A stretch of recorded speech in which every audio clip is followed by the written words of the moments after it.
Amados, é muito prazeroso a gente poder estar na casa do Senhor. Pode sentar, os irmãos que estão aqui, pode sentar. A gente está na casa do Senhor, poder cantar da grandeza do amor de Deus, a grandeza do Senhor Jesus, e podermos proclamar a palavra do Senhor. E o nosso tema nesta noite é vitória. Nosso tema nesta noite é poder do Senhor Jesus colocado em ação. Eu queria que você realmente estivesse vivendo esse clima junto com o meu coração, desse Cristo que tem nas mãos todo o poder. Nos anos 70, 75, alguém escreveu um hino que é muito cantado no meio neopentecostal, não muito nas nossas igrejas. A letra do hino diz assim: na Bíblia está escrito no Novo Testamento, em Caná da Galileia Jesus foi a um casamento, transformando a água em vinho, dando ao povo para beber, mostrando sua graça, sua glória e seu poder. E o coro diz assim: Cristo tem poder, Cristo tem poder, aleluia tem poder, Cristo tem poder, Cristo tem poder. Jesus Cristo é poderoso, Jesus Cristo tem poder. Jesus curou um cego entrando em Jericó, salvou a samaritana lá no poço de Jacó. No Monte das Oliveiras, multidões aconselhou, com 5 pães e 2 peixinhos, 5.000 alimentou. Na cidade de Naim estava uma mulher chorando, seu filho ia para o túmulo e o povo carregando. Jesus parou o enterro e o povo reprovou. Jesus chamou o morto e o morto levantou. Jesus fez maravilhas no deserto da Judéia, curou em Samaria e também na Galileia. E em Cafarnaum milagres também fez. Curou lá no caminho 10 leprosos de uma vez. Jesus fez maravilha, está fazendo e vai fazer. Se não faz na sua vida, é porque você não crê. Ele salva o pecador da alegria, gozo e paz, cura toda enfermidade e expulsa Satanás. Por quê? Porque Cristo tem poder, Cristo tem poder, Cristo tem poder, aleluia tem poder. Cristo tem poder, Cristo tem poder.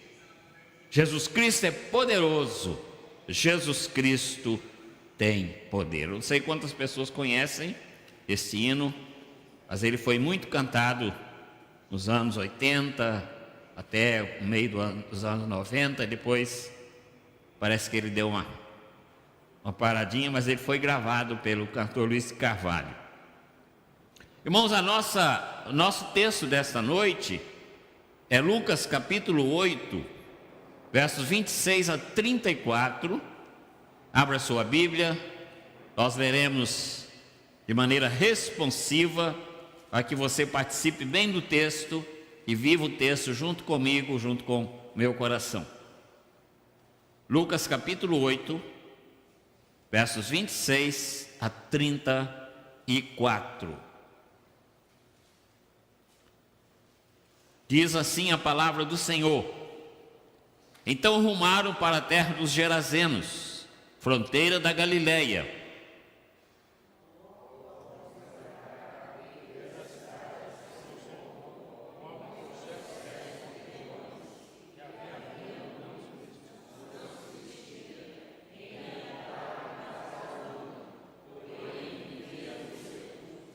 E quando viu a Jesus, prostrou-se diante dele, exclamando e dizendo em alta voz: que tenho eu contigo, Jesus, Filho do Deus Altíssimo? Rogo-te que não me atormentes.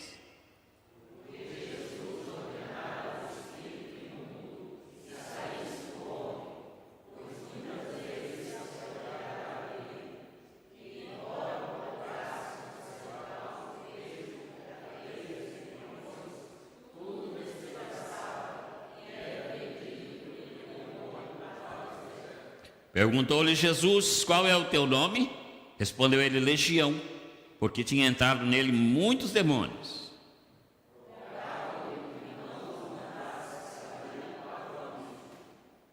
Ora, andava ali pastando no monte, uma grande manada de porcos.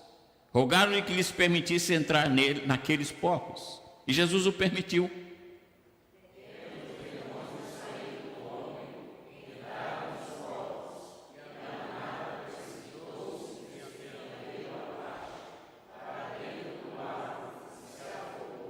Os porqueiros, vendo o que acontecera, fugiram e foram anunciá-lo na cidade e pelos campos. Juntos, versículo 35. Então saiu o povo para ver o que se passara, e foram ter com Jesus. De fato, acharam o homem de quem saíram os demônios, vestido em perfeito juízo, assentado aos pés de Jesus, e ficaram dominados de temor. Irmãos, essa história, ou esse fato ocorrido com esse homem, revela que por detrás desse nosso mundo visível, físico e palpável, há uma grande realidade espiritual. E nessa realidade espiritual que a gente não enxerga, que a gente não tem acesso, trava-se uma verdadeira batalha espiritual. As forças do mal lutando contra as forças do bem, e muitas vezes atingindo pessoas, como o caso desse homem, do nosso texto. E quem é que tomava conta daquele corpo? Uma legião. O Senhor Jesus pergunta: qual é o seu nome? Legião é o meu nome. O que era uma legião? Uma legião era um exército de soldados romanos que era constituído de 3.500 a 6.000 soldados. Dependia do tamanho da batalha, da região que eles iam invadir. Então era pelo menos 3.500 soldados ou no máximo 6.000 soldados. E era uma infantaria pesada, por onde eles passavam, eles destruíam tudo. Eram homens ferozes. A primeira fileira de uma legião ficavam os guerreiros mais jovens, aqueles menos experientes. E quando eles falhavam, logo atrás deles vinha um outro agrupamento chamado de príncipes, que eram mais resistentes, eram homens bem fortes e resistentes.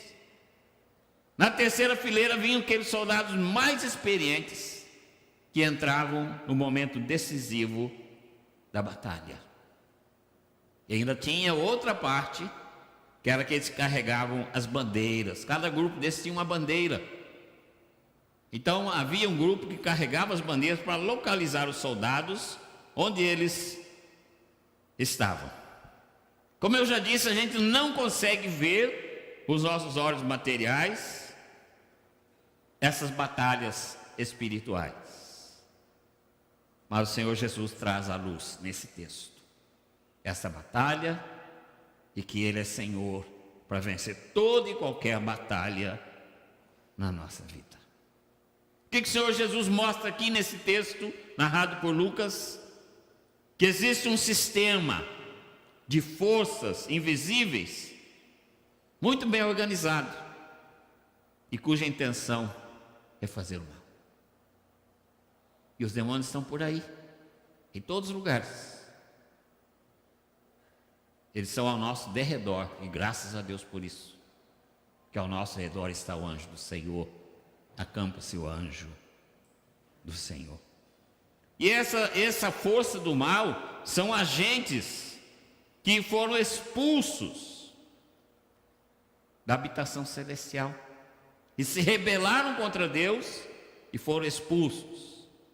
São chamados de anjos decaídos. E essa força do mal, queridos, ela sabe da importância que você possui para Deus. Que você homem, você mulher, você ser humano, tem valor para Deus. E ele sabe o quanto Deus te ama, o quanto Deus preza por você. Como eles não podem atingir a Deus diretamente, então eles procuram atingir os filhos de Deus. Já que eles não podem, descontar em Deus a raiva deles, a ira deles, o ódio que eles têm. Então eles procuram descontar nos filhos de Deus, através de quê? De conflitos, através de quê? De guerras, através de fome, causando todo tipo de desgraça aos seres humanos. E isso chamamos então de batalha espiritual. Desse texto a gente depara com uma batalha espiritual tremenda. Aquele homem estava miseravelmente oprimido por aquela legião, por aqueles pelo menos 3.500 demônios. Onde morava aquele homem? Ele vivia em Gadara, uma região da Transjordânia, uma região montanhosa que ficava ao leste do Rio Jordão. As pessoas que moravam ali naquela região eram de origem aramaica, mas ela foi colonizada pelos gregos. Então fazia parte ali, aquela região, da chamada Decápolis, que era um tipo de confederação de 10 cidades que possuíam alguma autonomia ali na sua região. E essas 10 cidades ficavam entre o Egito e a Síria, que eram os 2 grandes reinos da época de Jesus. De forma que, quando havia guerra entre Egito e a Síria, eles é que sofriam, porque eles estavam no meio do caminho. Então a gente imagina que as primeiras coisas que sofriam era aquele povo, era aquela região chamada Decápole. E isso trouxe para eles, queridos, na mente daquelas pessoas, na mente daqueles moradores ali, um ódio, um ressentimento muito grande, uma depressão. E nós podemos dizer que eles traziam no seu corpo a marca do ferro quente. Eram pobres cidadãos que viviam ali e que viviam sempre em conflito. E esse era um terreno fértil para o domínio da possessão do maligno.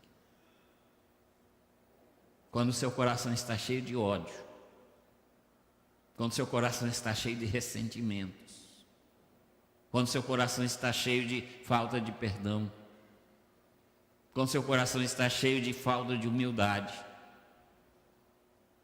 você se torna um terreno fértil para as forças do mal. Quando a gente analisa a tamanha maldade que impera na nossa geração, a gente entende por este lado. Pessoas que se deixam dominar pela força do mal e vivem sobre a opressão do maligno. Nós vemos então a obra de Satanás e a batalha espiritual. O evangelista Lucas diz no texto que nós acabamos de ler, que veio ao seu encontro, logo ao desembarcar o Senhor Jesus, veio ao seu encontro um homem possesso de demônios. E o que caracterizava aquele homem? O que mostrava a olhos nus que ele era uma pessoa possuída por demônios? Diz o texto que ele estava assim há muito tempo. Ou seja, logo que começou aquele problema espiritual na sua vida, ele não procurou ninguém para ajudar a resolver. Então o demônio foi tomando conta, e foi chegando, e foi chegando, e foi chegando, até chegar àquele ponto onde ele estava. E diz o texto que ele era uma pessoa violenta. Ele foi preso muitas vezes, e ele estourava todas as cadeias com as quais ele era preso. Diz o texto que ele vivia nu. O texto original fala seminu. Quer dizer então que ele era uma pessoa desumanizada e também desmoralizada. Onde ele morava? Vivia nos cemitérios. Não tinha convívio com a sua família. Ele era totalmente fora da condição humana, ou seja, não era uma pessoa humana. Estava vivendo como um animal e como um animal feroz. Então a gente procura entender o que se passava na mente daquele homem, no coração daquele homem, nós vamos perceber que ele tinha conflitos interiores. E ele não conseguia então mais entender nem controlar o seu sofrimento. Com certeza ele não conseguia perdoar ninguém. Com certeza o seu coração estava dominado de desejo de vingança, de ódio. Por quê? Por causa daquele sistema que dominava ali a sua região e que estava oprimindo todas as pessoas. Como eu disse, quando havia uma guerra, aquela região era a primeira a sofrer. Era destruída e muitas vezes eram tomados por escravos, como escravos. Marcos diz assim, capítulo 5, versos 1 e 2. E chegaram ao outro lado do mar, a província dos Gadarenos. E saindo ele do barco, lhe saiu logo ao seu encontro, dos sepulcros, um homem com espírito imundo. E mais à frente Marcos diz assim: porque tendo sido muitas vezes preso com grilhões e cadeias, as cadeias foram por eles feitas em pedaços, e os grilhões em migalhas, e ninguém o podia amansar. Irmãos, que situação horrível a situação de uma pessoa dominada por demônios. Alguns anos atrás, no interior de Minas, nós fomos procurados para ir orar com um rapaz num sítio, numa fazenda, a mais ou menos 50 quilômetros fora da cidade de Patinga, numa cidade chamada Vargem Alegre.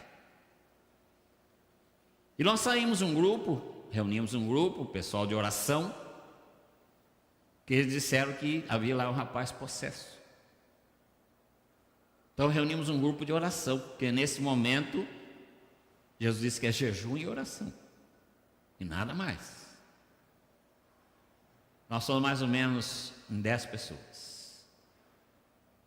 E quando chegamos lá nessa tal fazenda, estava lá uma família bonita, pai, mãe, 4 filhos. E entre os filhos tinha um chamado José. Que eles falaram: o problema é com José. E eles estavam sentados lá na cozinha, tomando café. E eu sentei ao lado dele, mais um outro colega, um presbítero. E eu falei: José, nós estamos aqui para orar por você. Podemos? Ele falou: pode. A hora que nós começamos a orar, irmãos, aqueles demônios manifestaram naquele rapaz, com uma voz feia, horrível. E antes disso, os pais deles já disseram que eles tinham tentado amarrar aquele rapaz com laço de boi, muitas vezes laço feito de couro cru, que é muito forte, e ele arrebentava tudo. E então a gente pôde, em nome de Jesus, aquela equipe, em oração, expulsar aqueles demônios que tomavam conta daquele rapaz. E a gente perguntou aos demônios por que eles estavam fazendo aquilo com aquele rapaz. Eles falaram: porque ele é um rapaz bonito, e os outros rapazes aqui da redondeza têm inveja dele, porque as moças olham para ele e não olham para os outros. Então alguém foi num terreiro de macumba e fez um trabalho contra o José. E ofertou para o demônio uma garrafa de cerveja, para que o demônio acabasse com José. E várias vezes ele tentou suicídio e não conseguiu. E aquele dia ele foi liberto. Depois ele tirou a camisa e mostrou para a gente o corpo todo machucado, que ele era amarrado e estourava, arrebentava os laços todos. E ele falou: hoje pela manhã eu senti vontade de ir lá na cachoeira. Havia uma cachoeira na fazenda do pai dele, mais ou menos 50 metros de altura. Ele falou: senti vontade de ir lá e pular lá de cima. E o demônio falou: eu ia matar ele lá na cachoeira, mas ele não foi. E aquele rapaz, para a glória de Deus, foi liberto. E ali surgiu naquela fazenda um trabalho. Infelizmente os nossos obreiros presbiterianos da região não quiseram assumir aquele trabalho, os irmãos da Assembleia assumiram e nasceu naquela fazenda uma igreja, Assembleia de Deus. O Senhor Jesus tem todo o poder sobre Satanás e sobre toda a legião. Verso 28 do nosso texto diz assim: e quando viu a Jesus, prostrou-se diante dele, exclamando e dizendo em alta voz: que tenho eu contigo, Jesus, Filho do Deus Altíssimo? Rogo-te que não me atormentes. Nós temos aqui agora, queridos, a confissão dos demônios, porque eles se deparam agora com o Rei dos Reis, Senhor dos Senhores. Eles se deparam agora com aquele que tem nas mãos todo o poder. E o Senhor Jesus, então, que havia criado junto com o Pai e com o Espírito Santo o homem de maneira perfeita, a sua imagem e semelhança, agora ele se depara com um quadro aquele, podemos dizer, aquele lixo ali na frente dele, aquele animal feroz ali na frente dele, que foi criado por Deus com todo carinho, com sua imagem e semelhança, criado em santidade, criado em alto nível moral, que vivia em perfeita comunhão com Deus. No livro do Gênesis diz que toda a tarde o Senhor vinha para conversar com o homem e com a mulher. Vivia numa comunhão maravilhosa com Deus. Mas agora estava ali totalmente o oposto. Aquele ser feroz que havia sido transformado a vida naquele homem. E como sofria aquele homem. Queridos, o inimigo também hoje tem levado as pessoas muitas situações de miséria. Porque o desejo dele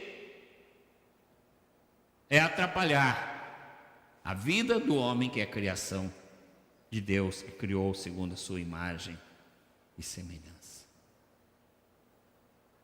Satanás e seus demônios nutrem contra Deus muita raiva, muito ódio. E ele fazia com que aquele homem andasse loucamente pelos sepulcros. Eles faziam com que aquele homem ferisse o seu próprio corpo. Eles faziam com que aquele homem fosse humilhado, rebaixado, desonrado, porque eles queriam destruir a imagem de Deus, a coroa da criação. E Marcos ainda continua, diz assim: andava sempre de dia e de noite, clamando pelos montes e pelos sepulcros, e ferindo-se com pedras. Marcos capítulo 5, verso 5. Nós imaginamos que aquele homem agora já não possuía mais nada de si mesmo, mas ele refletia o caráter daqueles demônios que o atormentavam. E a palavra de Deus diz na carta de Pedro: sede sóbrios e vigilantes. O diabo, vosso adversário, anda em derredor, como leão que ruge, procurando alguém para devorar. Essa palavra é para mim e para você. Sede sóbrios e vigilantes. E mais uma vez a gente vê o Senhor Jesus contemplando aquele quadro deprimente. Aquele homem miseravelmente oprimido. E para isso Jesus veio. Jesus veio para resgatar o homem das mãos de Satanás. Ele veio o quê? Para o bom combate, o Senhor Jesus. Ele veio para restaurar a imagem de Deus. Ele veio para restaurar a moralidade do ser humano. Ele veio para transformar o ser humano em um vaso de honra. E o apóstolo João escreveu: para isso o Filho de Deus se manifestou, para desfazer as obras do diabo. Para isso Jesus se manifestou. Porque isso foi profetizado lá em Gênesis 3,15. Quando Deus diz, dirigindo a serpente, dirigindo ao homem, dirigindo à mulher, e diz: porém, inimizade entre ti e a mulher, e entre a tua semente e a sua semente. Este ferirá a cabeça, e tu lhe ferirás o calcanhar.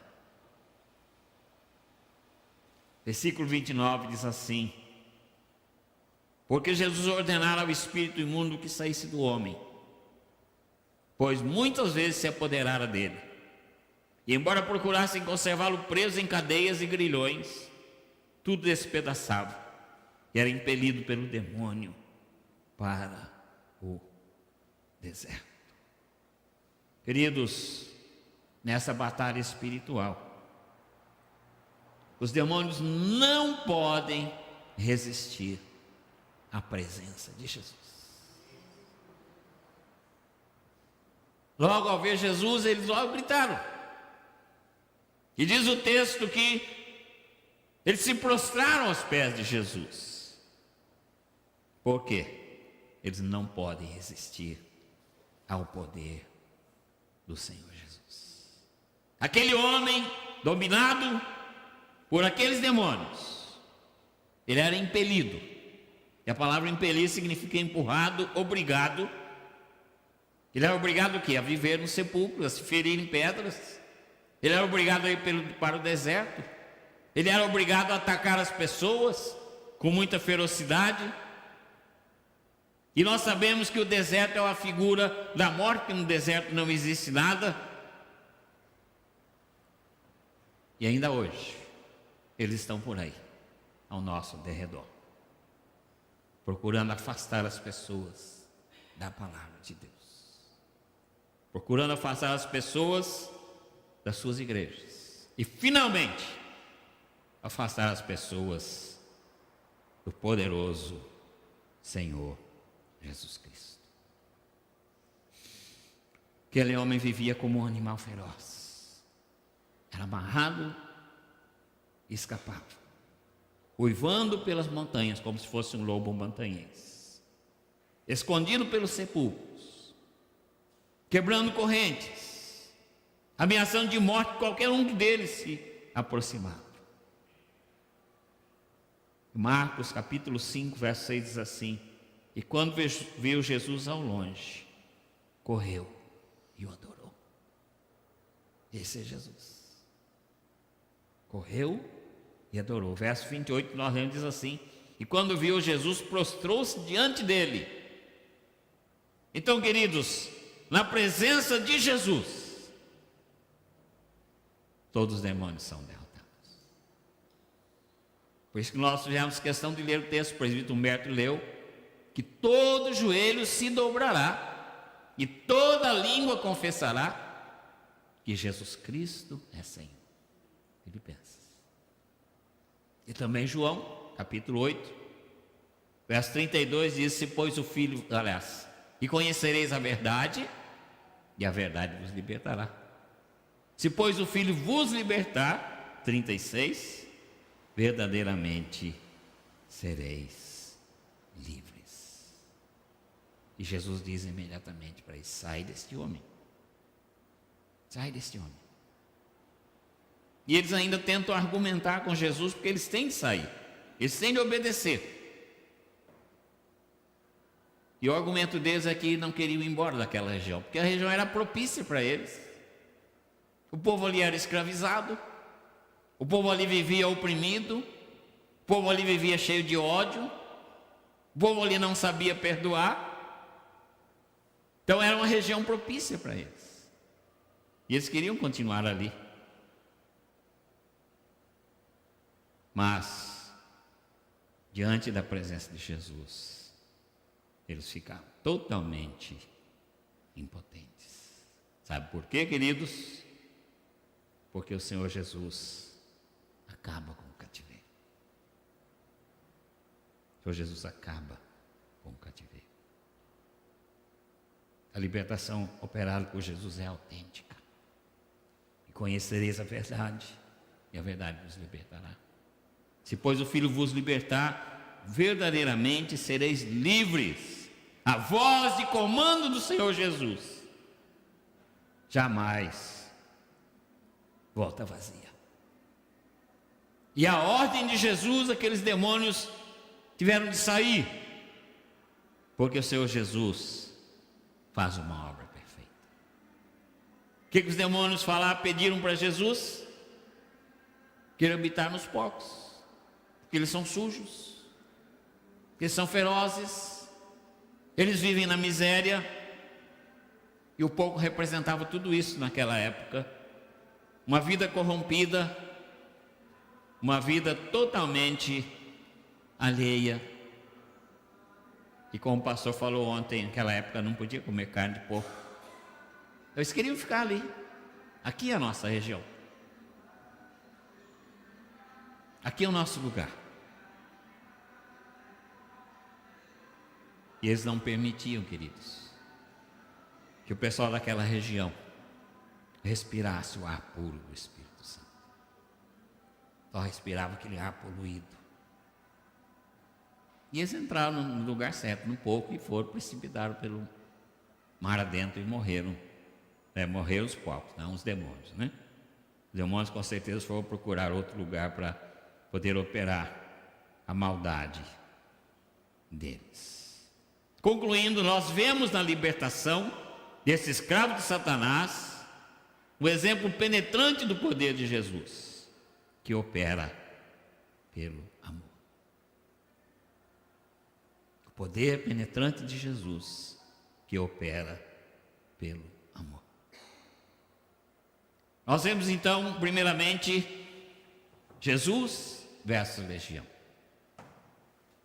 3.500 a 6.000 demônios estavam naquele corpo.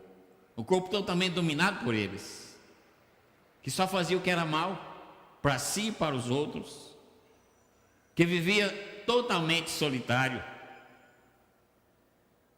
Então esta é a obra de Satanás nos dias de hoje também. O Senhor Jesus falou que o inimigo vem senão para roubar, matar e destruir. É a batalha espiritual. Mas diante de Jesus eles têm de confessar. Por que o Senhor veio aqui atormentar a gente, ó Jesus, filho de Davi? Diante de Jesus eles têm de se manifestar e têm de reconhecer o domínio e o poderio do Senhor Jesus Cristo. Amados, existe possessão, que era o caso desse homem, e existe opressão. Possessão é quando os demônios tomam conta da pessoa. Entram no corpo da pessoa, a pessoa muda a voz, muda tudo. Opressão são as setas que eles lançam para tentar atrapalhar a nossa vida. Alguns anos atrás eu tive a experiência de trabalhar com uma pessoa recém-convertida. Um dia ela falou: pastor, eu preciso conversar muito com o senhor. Falei: pois não. Ela foi ao meu gabinete e ela me contou que não tinha alegria da salvação, que parece que carregava um peso nas costas de 2 toneladas. Eu falei: minha filha, vamos orar. E a gente orou por ela. E ela estava oprimida. A hora que eu acabei de orar por ela, ela deu uma respiração daquela bem profunda e deu um sorriso. Ela falou: pastor, saíram 2 toneladas de cima das minhas costas. Agora estou livre. Era opressão, não era possessão, ela era crente. Era opressão. Muitas vezes, queridos, o inimigo aproveita de fraquezas nossas. Por isso que o texto diz que nós devemos estar vigiando, devemos cuidar. Ele se aproveita de fraquezas nossas para poder oprimir a gente, porque ele vai fazer o Senhor Deus sofrer com isso, porque Deus vê o servo dele sofrendo e ele causa sofrimento no coração de Deus também, porque o servo de Deus está sofrendo. Então ele tem prazer em fazer isso, tanto em dominar através da possessão, quanto atrapalhar as vidas através da opressão. E só Jesus pode libertar. E eu concluo dizendo: aquele homem foi do cemitério para os pés do Senhor Jesus. Versículo 35 que nós lemos, diz assim: então saiu o povo para ver o que se passara, e foram ter com Jesus. De fato acharam o homem de quem saíram os demônios, vestido, em perfeito juízo, assentado aos pés de Jesus. Que maravilha, que glória! Totalmente liberto do cemitério, da morte, para os pés do Senhor Jesus. Abra o seu coração para o Senhor nesta noite. Eu quero encerrar orando. Eu não sei como está a sua situação hoje, se você enfrenta algum tipo de batalha espiritual, se você vive oprimido por alguma coisa, talvez falta de perdão, talvez você está com raiva de alguém, talvez aborrecido com alguma coisa. O inimigo usa isso tudo para oprimir a gente, para tirar a alegria da salvação. Eu quero terminar orando. Eu gostaria que você abrisse o seu coração agora, não para mim, para o pastor, mas para o Senhor Jesus. Ele é quem liberta a gente. Se pois o Filho vos libertar, verdadeiramente sereis livres. Vamos orar. Você quer abrir o seu coração para o Senhor nesta hora? Faça isso. Nós vamos orar, vamos pedir ao Senhor, aquele mesmo Jesus que disse para aquela legião de demônios: sai desse homem. E eles obedeceram. E aquele homem se tornou de um morto vivo, um adorador do Senhor Jesus, pelo poder de Jesus.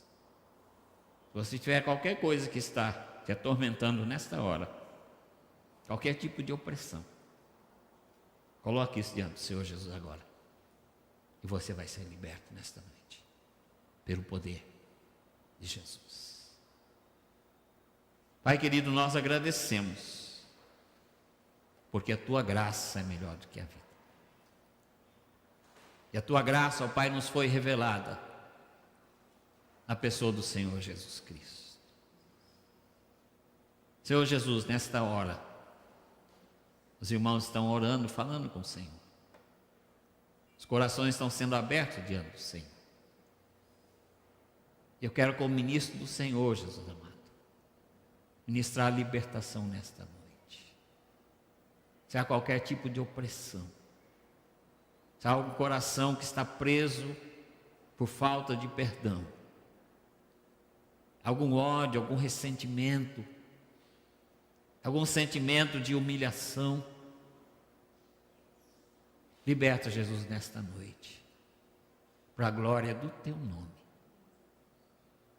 Que seja uma noite de alegria, de festa espiritual, pela restituição da alegria da salvação.